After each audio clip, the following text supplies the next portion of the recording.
할렐루야. 네, 반갑습니다. 오늘도 하나님께서 허락하시는 풍성한 은혜가 우리 사랑하는 성도님들 모두에게 크게 차고 넘쳐나기를 소원합니다.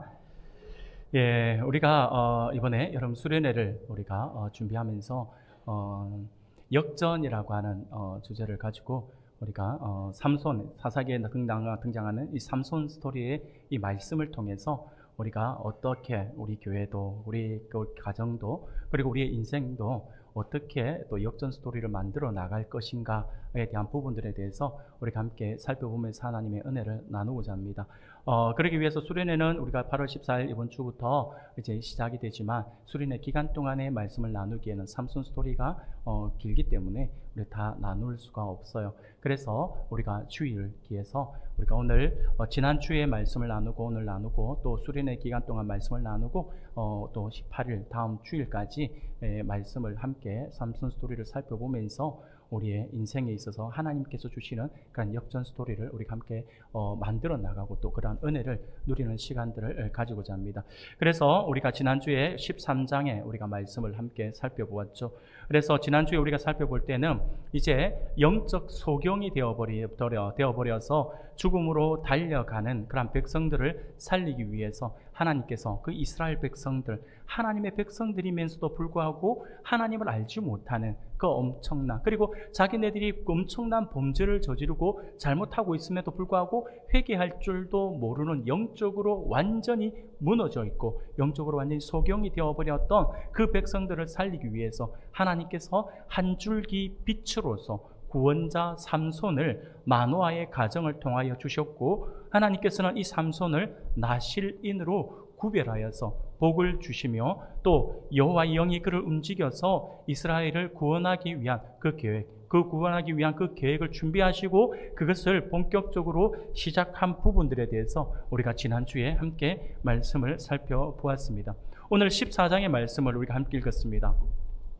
앞서 말씀을 드린 것처럼 하나님께서 지금 삼손을 구별하여 세우셔서 이스라엘 백성들이 돌이키기를 하나님은 기대하셨습니다. 하나님께서는요, 이 삼손을 통하여서 하나님께서 굳이 다른 사사들에게는 하나님께서 나실린으로 구별했다라고 하는 말씀이 없는데 유독 이 삼손에게만 하나님께서 나실린으로 구별하셨다라고 말씀을 하죠. 그것은요, 이 삼손을 통하여서 하나님께서 말씀을 하고 싶어 하시는 거예요. 삼손을 통하여서 보여주고 싶어 하시고 삼손을 통하여서 말씀하고 싶으신 거죠. 그래서 나실린으로 구별하였어요. 나실린으로 구별했다는 말은 하나님의 사람이라고 하는 거죠. 하나님의 사람으로 구별했기 때문에 너는 따로 구별된 삶을 살아야 돼 라고 하는 것이 이 나실린의 진정한 의미이거든요. 그래서 하나님은 나실린 삼손을 구별해서 이스라엘 백성들이 이 삼손을 통하여 돌이키기를 하나님은 기대하셨던 거죠. 그런데 오늘 우리가 읽었던 14장의 말씀을 우리가 함께 살펴보면요, 하나님의 이러한 기대, 백성들이 돌이키기를 원하셨던 하나님의 기대는 철저히 무너지게 되는 것을 볼 수가 있습니다. 나실린으로서 삼손의 모습은 온데간데 없어요. 자신의 생각과 자신의 뜻, 그리고 자기의 기분대로 모든 것을 결정하고 살아가고 있는 삼손의 모습을 우리가 볼 수 있더라라고 하는 것이죠. 사랑하는 여러분, 사사기 그러면 제일 먼저 떠오르는 것이 무엇입니까? 지난주에 우리가 함께 말씀을 나눌 때 사사기 그러면 가장 먼저 떠올리는 것은 죄의 악순환이다라고 말씀을 드렸죠. 계속해서 반복되는 그 죄. 그런데 이 죄의 악순환 외에도 사사기 그러면 딱 떠오르는 말씀이 있어요. 그게 뭐냐면 바로 사사기 17장 6절과 사사기 21장 25절에 함께 등장하는 말씀이에요. 우리 같이 한번 읽어볼까요? 같이 읽겠습니다. 시작. 그때에는 이스라엘에 왕이 없었으므로 사람마다 자기 소견에 오르는 대로 행하였더라. 아멘. 이 말씀이 사사기의 주제 말씀이라고 할 수 있어요. 핵심 말씀이에요. 세상이 엉망이 되었다라고 하는 거죠. 모두가 자기 생각에 맞는 대로 행동을 했다라고 하는 거예요. 내 생각대로, 내가 생각이 곧 법이다라고 하는 거예요. 내가 경험하고 내가 생각하고 내가 해왔던 것이 룰이다라고 하는 거죠. 그래서 모두가 다 여기에 안 맞으면 틀렸다라고 정죄를 하고요. 그리고 내가 하고 싶은 대로 하는 거죠. 힘이 있는 사람은 힘으로 누르려고 하고 돈 있는 사람은 돈으로 사람을 휘어잡으려고 하는 세상, 바로 이 세상이 하나님께서 보실 때에 바로 이 악한 세상이 바로 그런 세상인 거죠. 정말 엉망입니다. 모두가 자기 생각에 맞는 대로만 행동을 했다라고 하는 것입니다. 그런 시대에 삼손이 태어났어요. 그것도 하나님께서 이적을 통하여서 자녀를 출산할 수 없는 가정에서 잉태되게 하시고, 그래서 하나님께서 택하신 나실린으로, 그리고 이스라엘의 구원자로 하나님께서 이렇게 세워주셨다라고 하는 거죠. 그런데 오늘 본문을 보면 삼손은요, 세상과 전혀 다를 바가 없더라고 하는 거예요. 세상이 자기 소견에 옳은 대로 행한 것처럼 삼손도 자기 생각대로 판단하고 행동하는 모습을 그대로 볼 수가 있어요. 자기 눈에 좋은 대로 생각하고 행동을 하면서 세상 속에서 거칠 것 없이 살아가고 있는 모습이 바로 삼손의 모습이었다라고 하는 것입니다. 우리가 알고 있다시피 삼손은요, 계속해서 제가 말씀을 드립니다. 삼손은 나실린입니다. 지난주에 우리가 나실린이 금해야 될 부분들을 우리가 말씀을 나누면서 머리에 삭도를 대지 않는 것에 대해서 말씀을 나누었죠. 이게 어떤 의미라고 했습니까? 나의 모든 주권이 하나님께 있음을 고백하면서 나실린으로서 온전히 하나님의 뜻 가운데에서 하나님께서 원하시는 삶을 살아야 한다라고 하는 그 의미다라고 말씀을 드렸습니다. 하지만 오늘 본문 사사기 14장의 말씀을 보면요, 삼손은 하나님의 뜻이 아닌 온전히 자기의 생각, 자신의 판단대로 행동하는, 어떻게 보면 망령된 행동을 하고 있다라고 하는 거죠. 세상 사람들이 이런 행동을 하며 아이고 하나님이 없어서 그렇구나 라고 할 수 있지만, 하나님의 사람들이 하나님의 뜻을 저버리고 하나님의 뜻과는 전혀 무관한 삶을 살아간다라고 한다면 그를 우리는 망령된 행실이다라고 이야기를 할 수가 있을 것입니다. 그러면 오늘 이 시간에는요, 오늘 본문에서 볼 수 있는 삼손의 망령된 행동 몇 가지를 우리가 함께 살펴보면서 역전 인생을 위해서 우리가 어떤 태도를 가져야 할 것인지에 대해서 우리가 함께 살펴보면서 하나님의 은혜를 나누고자 합니다. 사랑하는 여러분, 오늘 본문에서 우리가 삼손의 어떤 모습이 그의 망령된 행동이라고 할 수가 있을 것일까요? 첫 번째는요, 바로 삼손의 결혼 부분입니다. 삼손의 결혼 부분을 통해서 하나님의 주권적 통치를 무시하는 삼손의 망령된 모습을 볼 수가 있습니다. 오늘 보면 3절에 보니 이렇게 말씀을 합니다.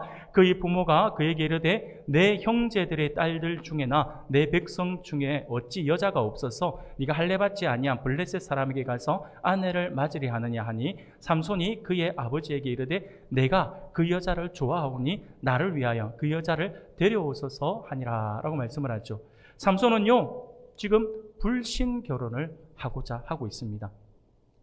1절부터 4절까지의 말씀을 보면 삼손은요, 딥나라고 하는 블레셋 땅으로 내려가서 블레셋 여인 중 하나를 보고 그녀와 결혼하기 위해서 그의 부모에게 그녀를 데려오도록 요구를 하고 있다라고 하는 것입니다. 물론 삼손의 부모들은 이방 여인과 결혼하는 것에 대해서 굉장히 이게 염려를 합니다. 그래서 삼손을 만류합니다. 하지만 결국 부모님들은, 이 삼손의 부모님은 삼손의 의지를 꺾지 못하고 삼손과 딥나 여인과의 결혼을 승낙하게 되는 것이죠. 그러나 삼손의 이 결혼은 많은 문제를 내포한 결혼이다라고 할 수가 있습니다. 사실 하나님의 선민인 이스라엘 자손이 하나님을 무시하고 오히려 하나님의 백성을 괴롭히는 이방 백성, 블레셋 여인과 결혼하려고 하는 것 자체가 문제다라고 하는 거죠. 특히 이스라엘과 블레셋이라고 하는 이 두 민족들은요, 어떻게 보면 하나가 될 수 없는 민족이에요. 섬기는 신이 서로 달랐어요. 그리고 생활 방식이나 생각, 사상이 전혀 달랐습니다. 나라는 블레셋과 이 이스라엘이 딱 붙어 있지만, 그래서 정말 가까운 나라 같지만 완전히 달라요. 너무나도 다릅니다. 어떻게 보면 그들은 도저히 하나로 결합될 수가 없고, 하나로 결합하려고 하면 할수록 오히려 문제만 더 불거져 나오는 그러한 민족이 바로 이스라엘과 이 블레셋 민족이다라고 하는 거죠. 이 두 민족 간의 결합은요, 마치 성격이 전혀 다른 말과 소를 한 멍에에 매려고 하는 것과 같다라고 하는 것입니다. 완전히 어리석은 행동이다라고 하는 거죠. 따라서 삼손의 결혼은요, 결코 순탄할 수가 없었습니다. 실제로 이후의 말씀을 보면 삼손의 이 결혼은요, 비극으로 끝나고 만다라고 하는 것을 우리가 잘 알고 있지 않습니까? 사랑하는 성도 여러분, 이 이야기는 오늘날 우리에게 시사해 주는 바가 매우 크다라고 할 수가 있습니다. 이 믿지 않는 자와의 결혼은 오늘날 많은 청년들에게 고민을 안겨주는 문제이기도 합니다. 하지만 성경은 우리에게 분명히 말씀을 해요. 고린도후서 6장 14절 말씀을 보니까 너희는 믿지 않는 자와 멍에를 함께 매지 말라. 의와 불법이 어찌 함께하며 빛과 어둠이 어찌 사귀며 라고 말씀을 하죠. 분명히 우리에게 말씀해 주고 있어요. 우리 하나님의 백성들은 가능하다면 불신자와 결혼을 해서는 안 됩니다. 이런 이야기를 하면 오늘날 많은 분들이 고리타분하다라고 이야기할 수도 있어요. 시대가 지금 어느 시대인데 아직도 그런 말을 하십니까? 라고 이야기를 할 수 있어요. 결혼을 복음의 도구로 사용해서 결혼해서 전도하면 되는 거 아닙니까? 라고 그렇게 이야기할 수도 있습니다. 그렇게 이야기할 수 있잖아요. 근데 여러분 한번 생각해 봅시다. 전도가 그렇게 쉬운 건가요? 절대 쉽지 않습니다. 전도 그리 쉬운 거 아니에요. 말처럼 내가 결혼해서 전도하지. 예. 말로 전도했으면 우리는 아마 여기 앉아 계신 우리 온 성도님들은 최소 1000명 이상씩은 전도하셨을 거예요. 와, 그러면 우리 교회가 몇만 명의 교회가 되어 있겠네요. 전도 말처럼 그렇게 쉬운 게 아니에요. 한번 여러분 생각해 보십시오. 잘 아시지 않습니까? 결혼하기 전에 연애할 때 남자와 여자는요 서로 눈에 콩깍지가 끼어 있다라고 하잖아요. 그래서 남자는 여자에게, 여성은 남성에게 무엇이든지 다 해줄 것 같아요. 그래서 남성은 여성을 볼 때 와, 이와 같은 현모양처가 있을까라고 생각을 해요. 결혼하기 전에요. 이와 같은 현모양처가 있을 수 있을까? 여자도 마찬가지죠. 남성을 보면 와, 너무나 이와 같이 든든한 사람이 있을 수 있을까? 내 인생을 맡겨도 전혀 문제 없을 것 같아 라고 하면서 그런 기대를 가지고 그렇게 막 서로 막 존중을 해주잖아요. 손에 물 한 방울 안 묻히게 해준다라고 하는 거짓말도 다 속아 넘어가잖아요. 어떤 유행가 가사를 보니까 하늘의 별과 달도 다 따준다라고 그런 말도 있더라고요. 네가 원하는 것은 비록 그것이 말도 안 되는 요구를 할지라도 내가 무엇이든지 다 들어줄게 라고 하는 그런 말이죠. 이런 말들을 언제 한다고요? 결혼하기 전에요. 결혼하기 전에 그런 말을 하잖아요. 상대방의 마음을 얻기 위한 말이죠. 그런데 그런 말들에 우리가 속아서는 안 됩니다. 절대로 안 따져요. 절대로 손에 물 안 묻히게. 그 말이 안 되는 거죠. 대부분이 결혼하면 끝입니다. 여러분도 혹시 여러분들 주변에 저는 이제 제 주변에는 없었어요. 제 주변에 분명히 없었어요. 여러분들 주변에 결혼하고 나서 자기 아내를 위해서 하늘에 별 따려고 노력하고 달 따려고 매일같이 달을 휘젓고 막 이렇게 다니는 사람 본 적 있으십니까? 있으시면 저에게 소개 좀 해주십시오. 그 비결을 좀 제가 배워야 될 것 같네요. 없습니다. 대부분은요 결혼하면 땡입니다. 예, 남성도 그렇고 여성도 그렇고 결혼하면 끝나는 거죠. 그런데 결혼하고 나서 전도를 한다고요? 그러면 전도할 마음이 있었으면 결혼하기 전에 해야죠. 결혼하기 전에 교회 데리고 와서 세례받고 그렇게 해서 같이 결혼을 한다면 저는 박수치면서 환영해줘 두 손들어 만세 불러줄 겁니다. 여러분, 전도하는 게 그렇게 쉬운 게 아니에요. 못합니다. 물론 가끔 그렇게 살다가 전도해서 교회 오시는 분이 있잖아요. 있어요. 물론 그것은요 하나님의 지극한 은혜예요.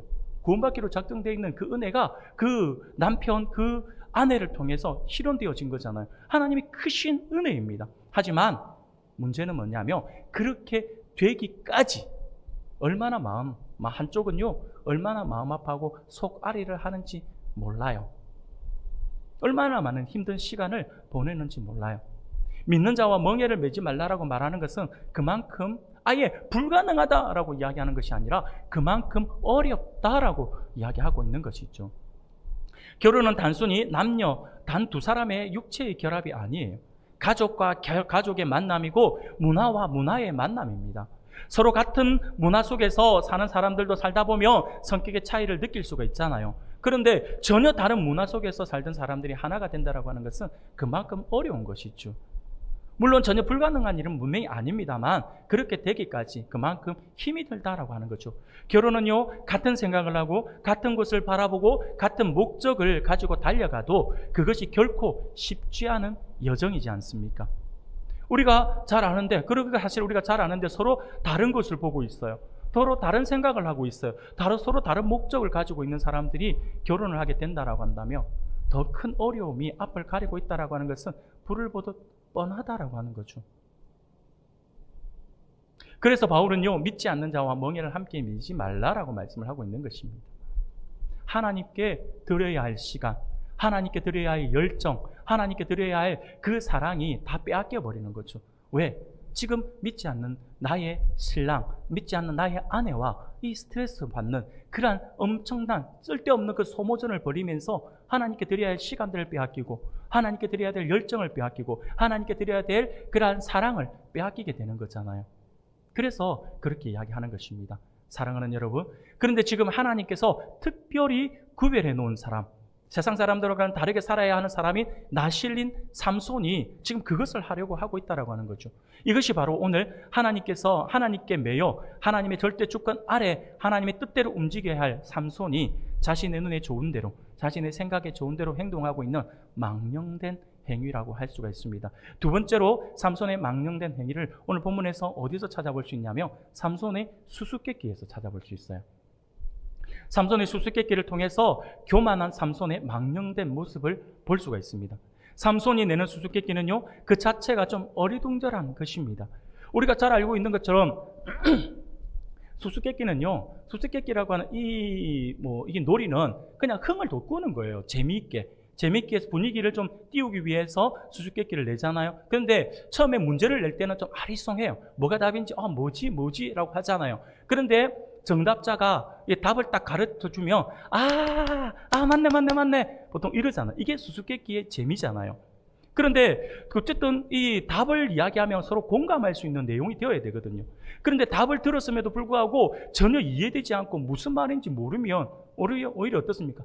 그게 무슨 문제냐라고 하면서 니만 아는 걸 내면 어떡하냐라고 하면서 오히려 핀잔을 받게 되어 있다라고 하는 거죠.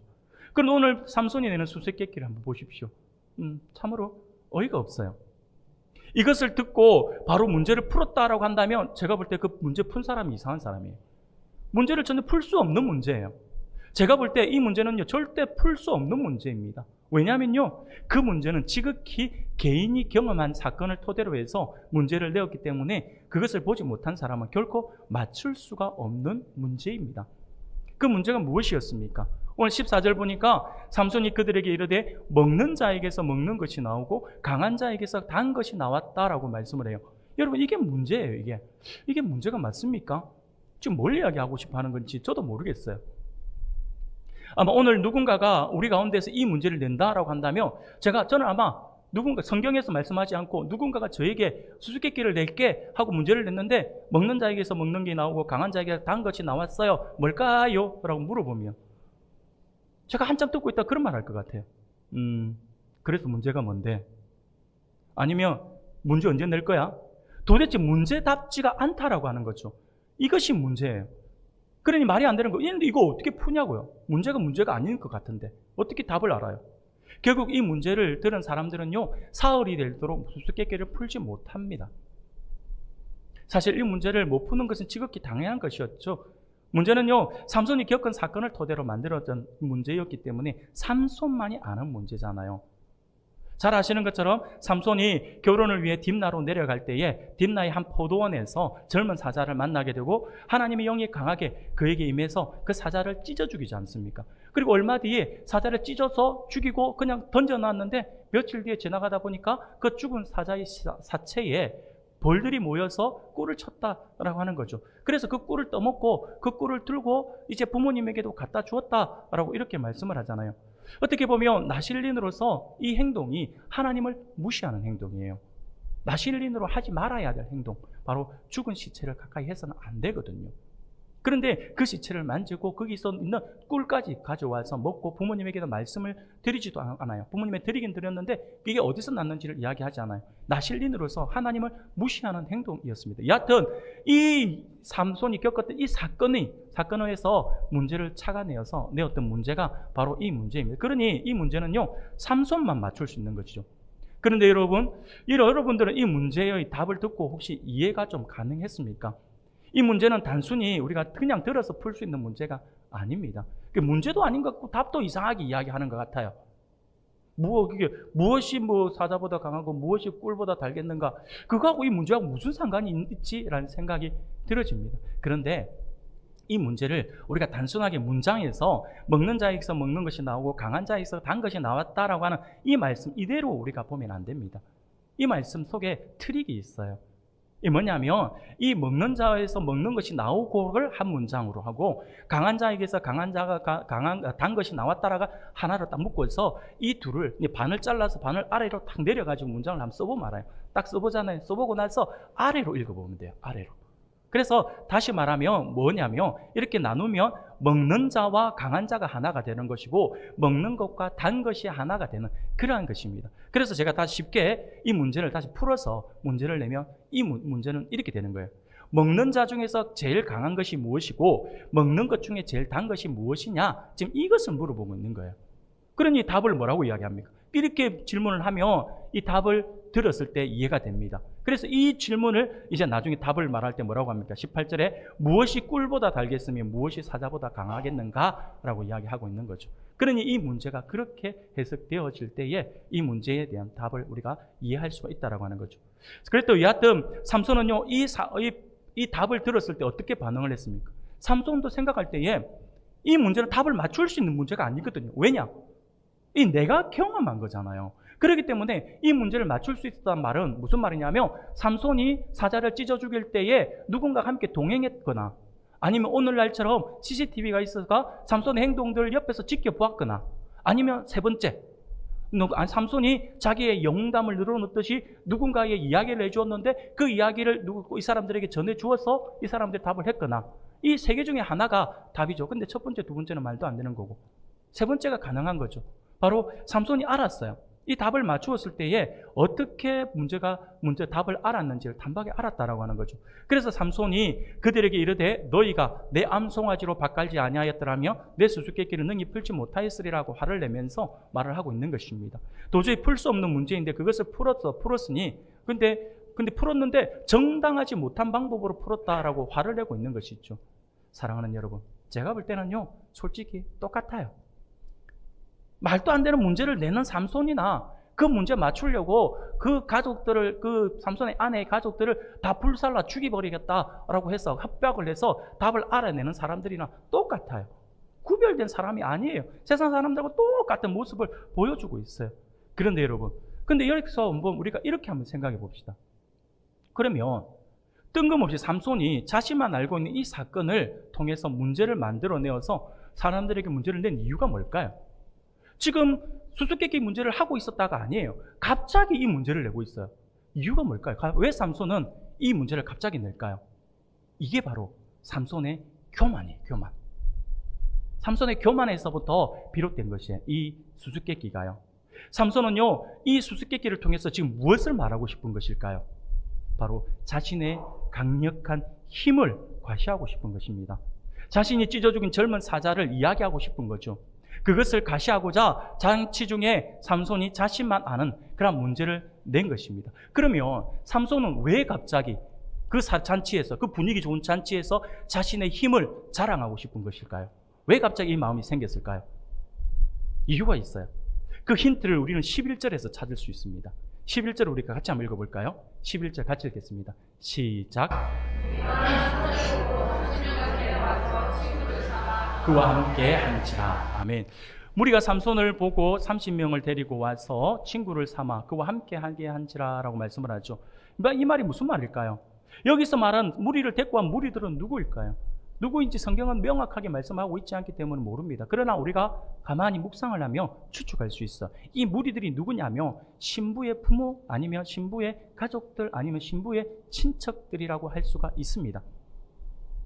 여하튼 친척들이 삼손을 위해 또래의 건장한 청년들을 불러서 친구로 소개시켜주고자 이 30명을 데려왔다라고 하는 거예요.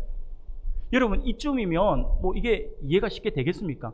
친구 30명을 갑자기 데리고 왔어요. 그것도 건장한 청년들 30명을 데리고 왔어요.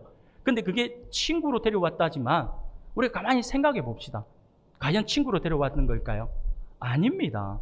친구 소개해 주려면 한두 사람, 세 사람 정도면 충분합니다. 갑자기 30명이 몰려왔어요. 30명이 떼거지로 몰려와가지고 친구하자고 손을 내밀어요. 여러분, 이게 친구하자는 말일까요? 예전에 이런 일이 있었어요. 제가 청년 시절에 고등부 아이들을 가르치는데 제가 우리 고등부 2학년 반을 여학생 반을 맡았어요. 여학생 반을 맡았는데 그 해에는 그 이상하게 제가 가르쳤던 여학생들이 처음에 한 5명에서 한 9명까지 이제 이런 늘어난 시점이 있었는데, 그런데 그 해에 아이들이 유난히 이 키가 컸어요. 제가 가르치는 아이들이. 그래서 9명의 아이들 가운데 7명이 여학생들이, 고등학생 2학년 여학생들이 키가 170이 넘어갔어요. 이 7명이. 그러니까 얘네들이 주일이면 예쁘게 입고 오려고 어떻게 합니까? 교복 안 입고 오잖아요. 예쁘게 사복 입어요. 구두도 높은 거 신어요. 170 이상 되는 아이가 구두를 높게 신으면 키가 저보다 커져 버려요. 그런데 어느 날 갑자기 저한테 이 아이들이 저한테 질문이 있다면서 단체로 몰려온 거예요. 7명이 덩치 큰 아이들, 키 170이 넘는 아이들이 구두 신고 왔어요. 그래서 제가 가운데에 서 있었어요. 서 있는데 이 아이들이 한 줄로 이야기하는 것이 아니라 갑자기 저를 삥 둘러싸요. 7명이. 그러니까 삥 둘러싸가 다 있으니까 제가 항상 아이들보다 키가 크니까 보여야 되는데 제가 가려버리잖아요. 그 순간 제가 무슨 생각이 든 줄 아세요? 제 사랑하는 제자들이에요. 사랑하는 제자들이 왔는데 이 7명이, 키 큰 아이들 7명이 저를 뺑 둘러싸자마자 제가 딱 드는 생각이, 이 아이들이 나에게 질문하러 온 게 아니라 따지러 왔구나. 그 순간 제가 위협을 느꼈다니까요. 그러면서 제가 성질을 냈어요. 시끄러 임마! 빨리 앉아! 그러고는 제가 아이들에게 룰을 정했어요. 앞으로 너희들은 주일에 내 만나서 이야기할 때 서서 이야기하지 마. 무조건 앉아서 해. 무조건 선생님보다 키 크면 안 돼. 아니면 제가 꼭 서서 이야기하겠다 싶으면 거기 서 있어봐. 근데 여기 올라가서 그래 이렇게 이야기했던 기억이 나요. 사랑하는 여러분, 뭘 이야기하고 싶은지 아시겠습니까? 지금 삼손에게 30명이 몰려왔어요. 이것은 친구하자라, 말의 친구지 친구하자는 게 아니에요. 쪽수로 너 힘 세다고 까불면 우리에게 죽는다, 지금 이 말을 하고 싶은 거죠. 신부의 친척들이 내 동생 또는 우리 누나 힘들게 하면 가만 안 둘 거야 라고 하는 무언의 협박을 하고 있는 것이다라고 하는 거죠. 삼손이 결혼을 위해 딥나의 신부집에 왔습니다. 그곳은 블레셋 사람의 땅이에요.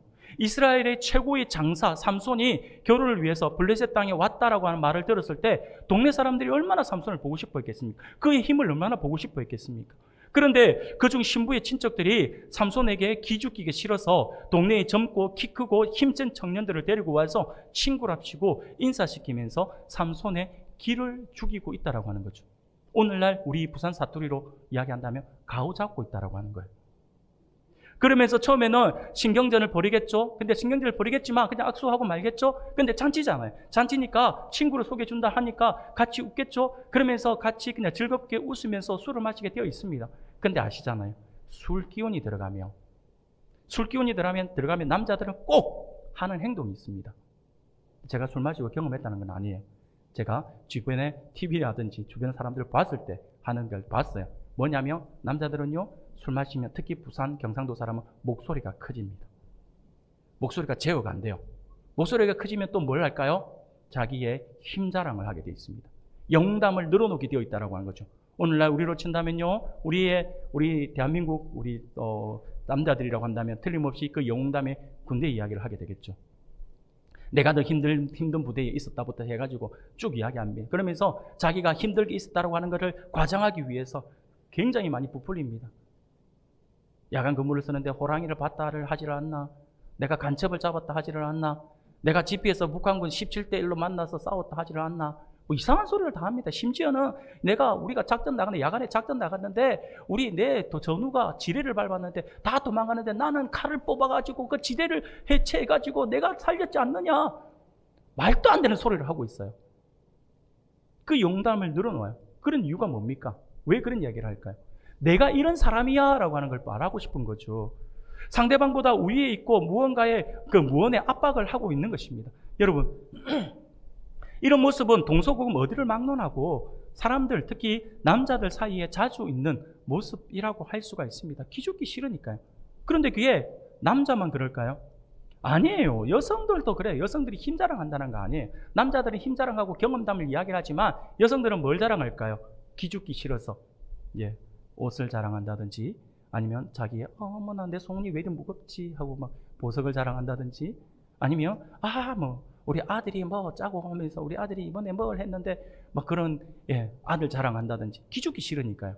그 말을 해서라도 내가 기선을 제압하고 싶으니까요. 그렇게 자기의 그 일들을 이야기하게 되는 거죠. 근데 기죽기 싫어서 큰 소리 치잖아요.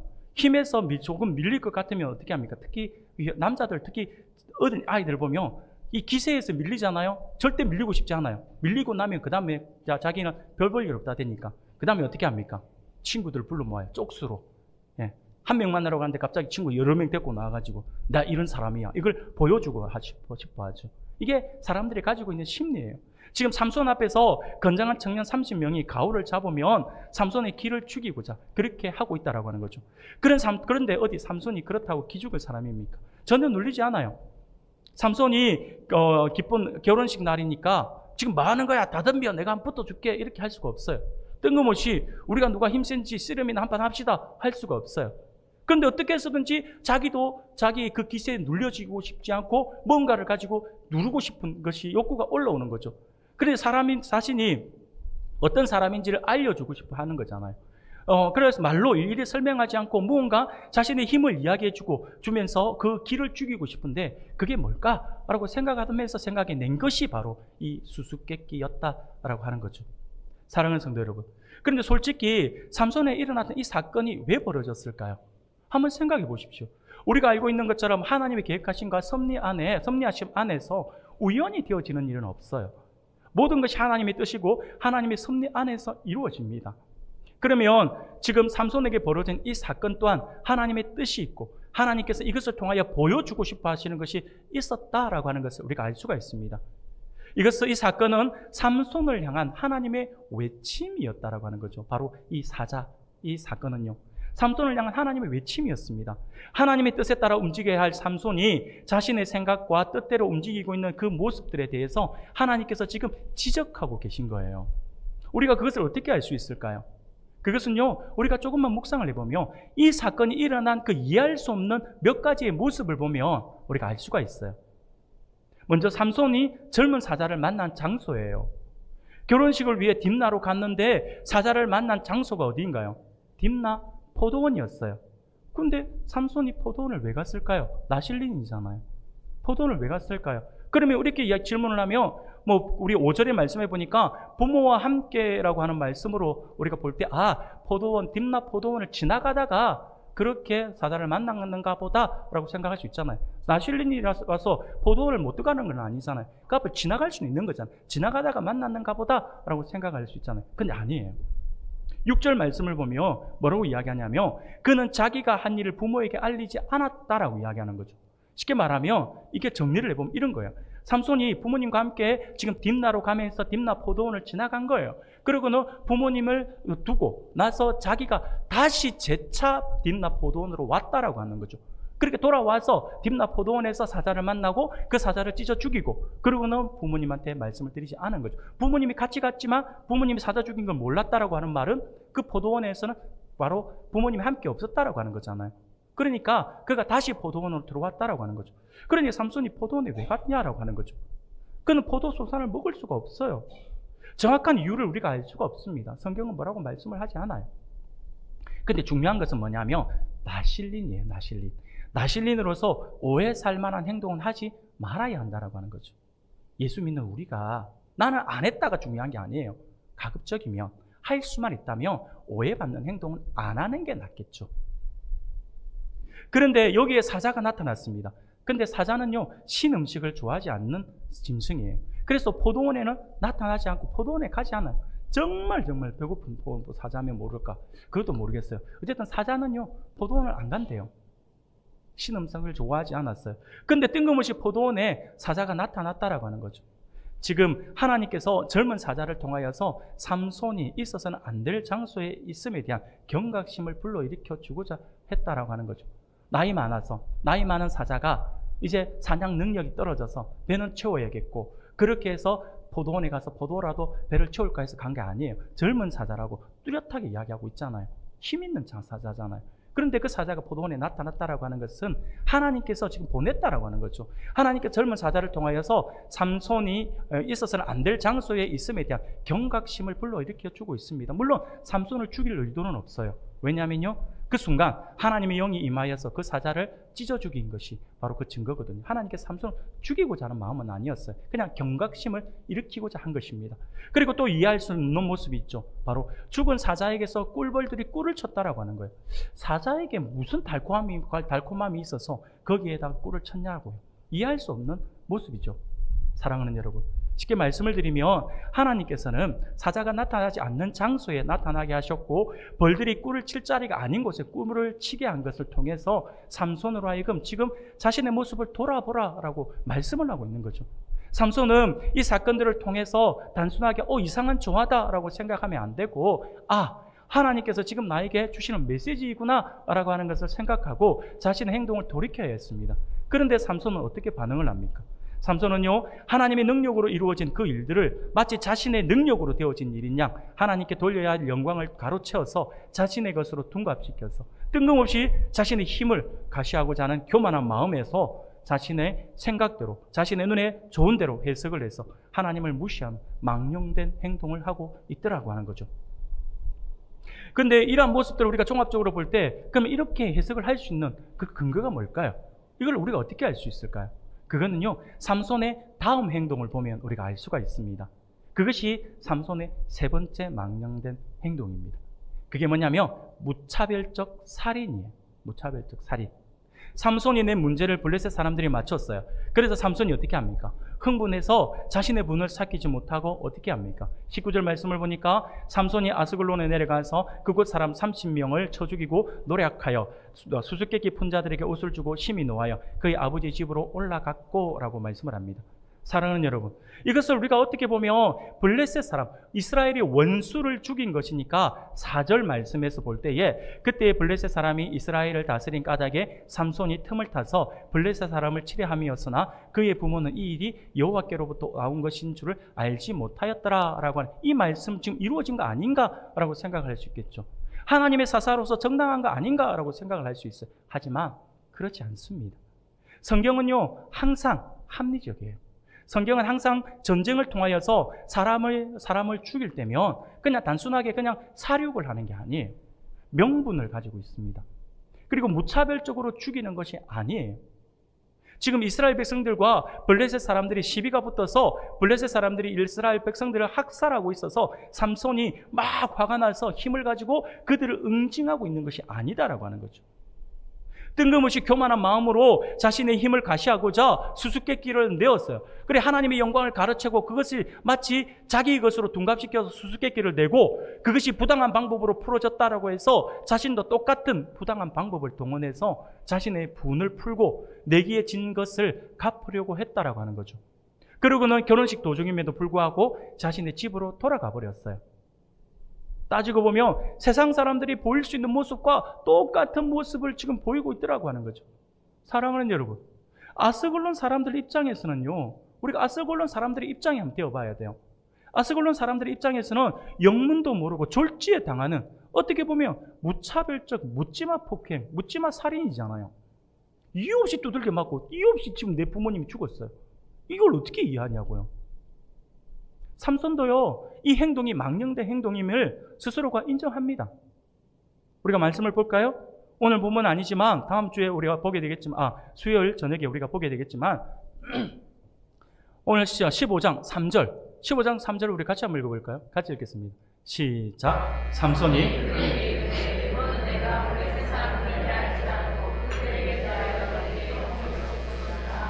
아멘. 삼손이 자신의 분에 의해서 아스글론 사람을 쳐 죽이고 노략질을 한 것으로 내기에 진 것을 갚고 집으로 가버리자 삼손의 장인은 삼손의 아내를 다른 친구에게 시집 보내버린 거죠. 그러자 삼손이 시간이 흘러요. 시간이 흐르고 나니까 자기의 분이 이제 삭혀지잖아요. 삭혀지니까 다시 자기 아내 생각이 난 거죠. 그래서 예물을 가지고 집으로 찾아갔는데, 아내의 집, 장인 집으로 처갓집을 찾아갔는데, 근데 가니까 벌써 아내는 다른 남자에게 시집 가버렸다라고 하는 거죠. 삼손이 눈이 돌아버리는 거예요. 흥분하니까 뭐 이게 말이 되냐고 막 흥분해서 눈이 돌아버려가지고 하는 말이 이 말이에요.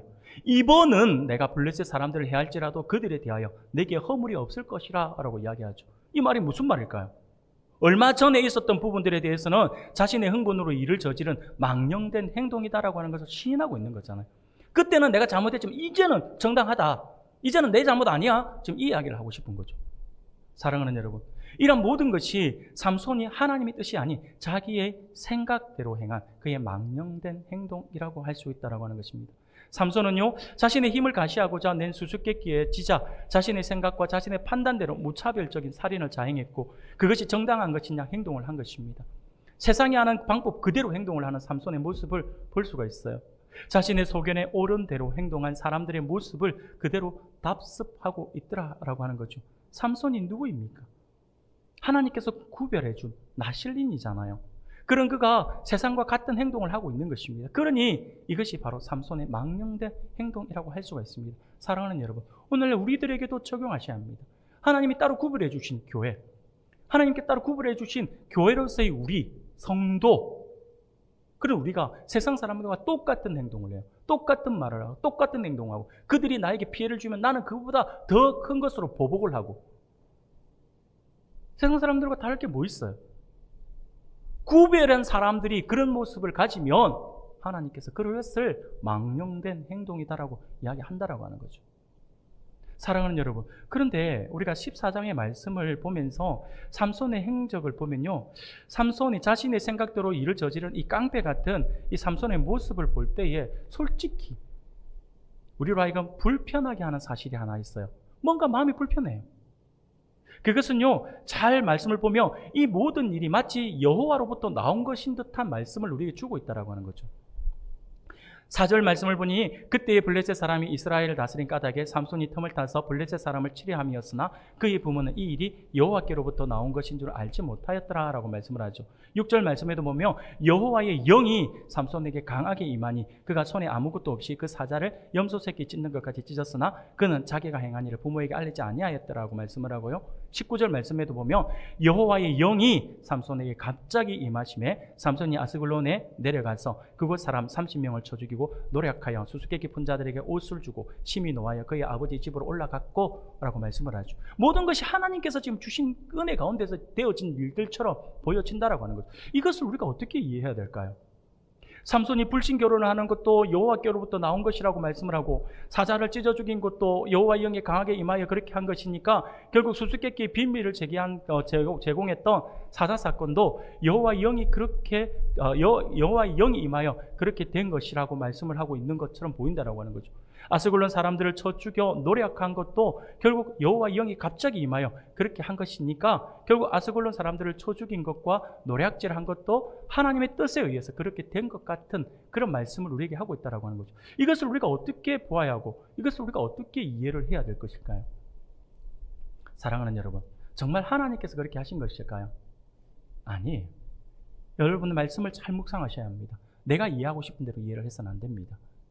이 말씀들은요, 그런 뜻이 아니에요. 하나님께서 마치 삼손의 뒤에서 삼손의 잘못된 행동을 조장하고 있는 것처럼 보이지만 이 말씀들을 그렇게 볼 수 있는 게 아니에요. 이 말씀들은요, 자신의 눈에 자신의 생각에 좋은 대로 행동하는 삼손임에도 불구하고 하나님의 뜻을 이루기 위해서 하나님께서 그를 보호하시는 하나님의 표현이었다라고 하는 것입니다. 삼손이 누구입니까? 이스라엘 백성을 구원하고자 하나님께서 태에서부터 나실린으로 구별해 준 사람이잖아요.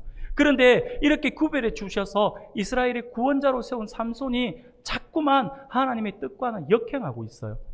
하나님의 사람으로서 하나님의 은혜 안에서 하나님께서 주신 힘으로 세상과 구별된 삶을 살아야 하는데 삼손은 계속해서 하나님께서 주신 은혜로 오히려 세상이 하는 방식으로 나아가고 오히려 세상 속에서 세상이 하는 방식을 가지고 그들 위에 군림하고자 하고 있다라고 하는 거죠. 삼손의 결혼은 처음부터 하나님께서 삼손을 통해서 블레셋을 칠 기회를 보고자 하나님께서 그 결혼의 어떤 빌미를 하나님께 제공해 주신 것은 맞습니다. 그런데 하나님은요, 하나님의 시각은 블레셋이 백성들, 이스라엘 백성들을 괴롭히는 것에 하나님께서 관심이 있는 거죠. 그래서 블레셋을 칠 기회를 보고 있으면서 삼손에게 결혼의 어떤 그 부분들을 허락하신 거죠. 그런데 삼손은요, 그런 하나님의 뜻과는 전혀 무관하게 하나님께서 왜 이 결혼을 허락하시고 왜 나에게 이렇게 하셨는가에 대한 생각을 하지 않아요. 오히려 그는요, 하나님의 뜻은 전혀 상관없이 그냥 자기 눈에는 여자만 보이는 거죠. 그 여자만 보고 있다라고 하는 거죠. 나실린으로 금해야 할 포도소산을 얻기 위해서 포도원으로 감으로 말미암아 사자를 만난 삼손을 구원하고자 하나님께서 여호와의 영을 강하게 임하게 해주셔서 사자의 위협으로부터 구해 주셨고, 그래서 원래 삼손은요, 나실린으로서 그 시체를 만지면 안 되는데 만졌기 때문에 부모에게 말을 해야 돼요. 그렇게 말을 하고 나서 더럽혀진 몸을 민수기 6장의 나실린의 규례대로 깨끗하게 하는 정결 의식을 가져야 했습니다. 그러나 그럼에도 불구하고 삼손은 모든 것이 마치 자신의 힘으로 그렇게 한 것인 것처럼 힘을 과시하고자 하는 데만 정신을 쏟고 있었다라고 하는 것입니다. 그리고 블레셋 사람들이 부당한 방법으로 자신과의 내기에 이겼다고 해서 자신의 분을 이기지 못하고 오히려 하나님의 영이 임하셔서 주신 그 힘으로 마치 묻지마 폭행처럼 아스글론으로 달려가서 무차별적으로 사람을 쳐 죽이고 노력하여서 그것을 갚은 장면. 그 장면은 그 하나님의 영의 임하심을, 자신의 힘을 가시하고 자신의 분을 사귀는데 사용한 삼손의 망령된 모습. 그래서 그 모든 모습들, 하나님의 뜻과는 전혀 다른 모습으로 움직이고 있으니 우리가 하나님 삼손의 망령된 모습이라고 말씀을 하고 있는 것입니다. 사랑하는 여러분, 우리가 말씀을 기억하면서 항상 우리가 마음에 간직해야 합니다. 우리는요, 현재 하나님으로부터 부르심을 받고 거룩한 신분의 소유자가 된 것에 대해서 항상 우리가 나 스스로를 생각할 때 왜라고 하는 마음을 가져야 할 것 같아요. 하나님께서 왜 우리를 선택해 주셨을까? 하나님께서 왜 나를 선택해 주셨을까? 하나님께서 나를 왜 구원해 주셨을까? 라고 하는 부분들을 생각하셔야 합니다. 우리는 우리의 행위로나 인간적인 관점에나 결코 우리의 뛰어난 것이 없을 뿐만 아니라 자랑할 것이 전혀 없는 존재들이잖아요. 그럼에도 불구하고 하나님은 우리를 구원해 주셨어요. 이런 우리를 사랑하셔서 살리기 위해서 하나뿐인 독생자 예수 그리스도를 우리를 위해서 보내주셨다라고 하는 것입니다.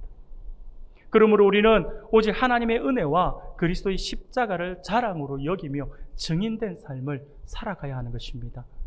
하나님의 영이 우리 안에 계심은 우리로 하여금 하나님 나라의 확장을 위해 예수 그리스도의 증인된 삶을 살아가게 하기 위해 하나님께서 그것을 우리에게 허락하신 것이다라고 하는 것을 잊어서는 안 됩니다.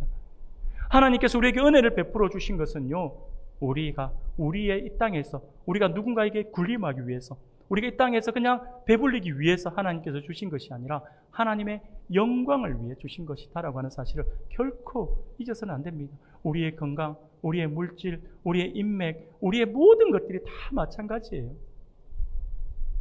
우리는 자꾸 그것에 매여가지고 하나님께서 그것을 주신 것에 대해서 감사하면서 하나님께 영광을 돌려드리는데, 그걸 가지고 이 땅에서 내가 어떻게 하면 더 잘 살까? 어떻게 하면 더 좋은 음식 먹을까? 어떻게 하면 좋은 걸 내가 누릴까? 거기에 신경 쓰면서 거기에 투자하려고 한다라고 하는 거죠. 하나님의 뜻과는 반대의 행위를 하고 있잖아요. 사랑하는 성도 여러분, 우리는 하나님께서 주시는 은혜와 복을 받은 자로서 세상에 보는 시각 그대로, 세상에 하는 방법 그대로 해서는 안 됩니다. 우리는 다릅니다. 하나님께서 구별해 놓은 하나님의 사람들이잖아요. 하나님의 영이 우리 안에 있는 사람들이잖아요. 그러므로 우리는 세상과 다른 삶을 살아야 합니다. 우리가 조금 피해를 보고 손해를 보더라도 세상과는 다른 삶을 살아야 한다라고 하는 것입니다. 그렇게 할 때에 오늘날 세상 속에 무너진 예수 그리스도의 이름의 그 은혜가 우리를 통해 다시 회복할 것이다라고 하는 거죠. 사랑하는 성도 여러분, 오늘 하나님께서 우리에게 주신 말씀을 우리가 분명히 기억할 수 있기를 바랍니다. 그래서 우리는 우리의 생각과 우리의 뜻이 아닌 오직 하나님의 뜻을 구하고 하나님께서 주신 은혜로 지금까지의 모습이 아닌 하나님께서 이제 우리로 하여금 다시 새롭게 역전시켜서 이 땅을 회복하는 그 일에 더욱더 귀하게 쓰임받아 하나님을 영화롭게 해드리는 영원한 하나님의 도구로서의 그런 복을 누리는 우리 모든 성도님들이 되시기를 주님의 이름으로 축원합니다.